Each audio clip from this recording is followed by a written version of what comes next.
Well, ipaliwanag natin itong nangyari ngayon na sinasabi nilang change of leadership sa Senado. Yung pag-elect ng bagong Senate President at si Senator Gatchalian yung na-elect by 12 members of the Senate. Alam po ninyo, magkaiba yung sitwasyon ng 1935 Constitution under Article 6, Section 10. Kasi sa language ng 1935 Constitution, hindi po ginamit yung word na all. Nakalagay lang doon that the Senate or the House of Representatives can elect its members upon majority of its members. Walang nakalagay na majority of all its members, majority of its members. Tapos sumunod na paragraph doon nakalagay, for purposes of determining a quorum, nakalagay din that majority of its members, majority of the members of each house. Kaya ang nangyari doon sa Abilino versus Cuenco na sinasayat nilang kaso 1949 case yan, ang Senate President si Senate President Jose Abilino from Samar. Siya ang leader ng Liberal Party. On the other hand, ang leader naman ng Nacionalista Party si Senator Mariano Cuenco, kasama niya sina Senator Lorenzo Tañada. On that occasion, 12 of the Nacionalista senators, Lorenzo Tañada wanted to deliver a privileged speech at aatakihin niya si Senate President Jose Abilino. Kaya in-install ni Senate President Abilino yung session, hindi niya kinol kaagad yung session, tapos nung tinawag ang session, nagkaroon ng calling of the rules. Hindi nila dinispense yung calling of the rules. Normally, dinidispense yan para mabilis.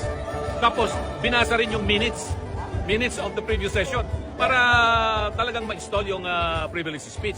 After that, nag-dismiss at na-join yung Senate. Walk out na yung grupo ni Senate President Jose Abilino. Naiwan yung 12 ngayon.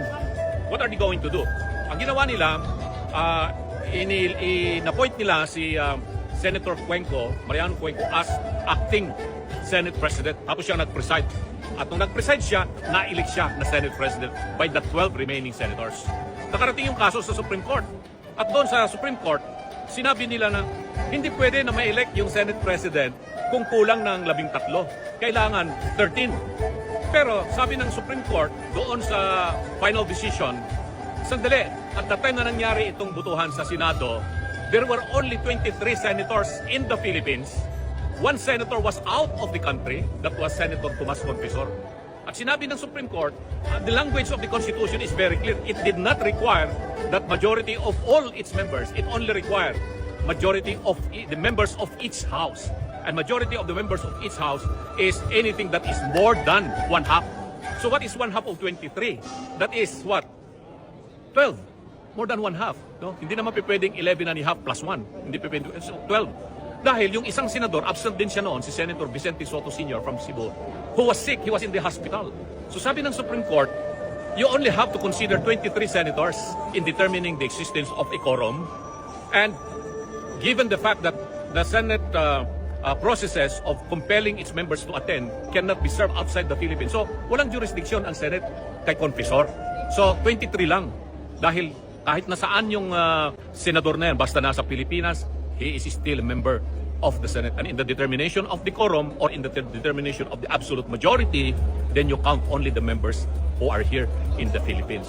Sa sitwasyon ngayon, ano ba ang majority? Hindi pwedeng 12 lang ang majority. Even majority of all its members means 13 or majority of the members of each house. Kailangan 13 pa rin kasi nandito naman yung 24 senador eh. Kahit nakakulong si Jingo Estrada, hindi mahanap si Bato unless magkaroon ng ebidensya that Bato is already out of the country, then it would be beyond the processes of the court. But even if Bato is out of the country, still the language of Article 6, Section 16 of the Constitution is very specific.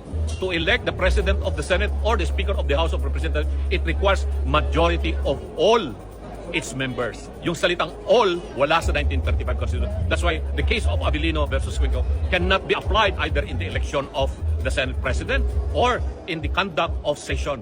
Because in the determination of quorum, it requires more than one half of the members who are here. And since there are 24 senators, majority of the 24 senators, regardless of the fact na wala sila physically because somebody is detained, somebody cannot be found, but he is still in the Philippines, still you require 13 senators. Kaya void, unconstitutional yung ginawa nila ngayon sa Senado.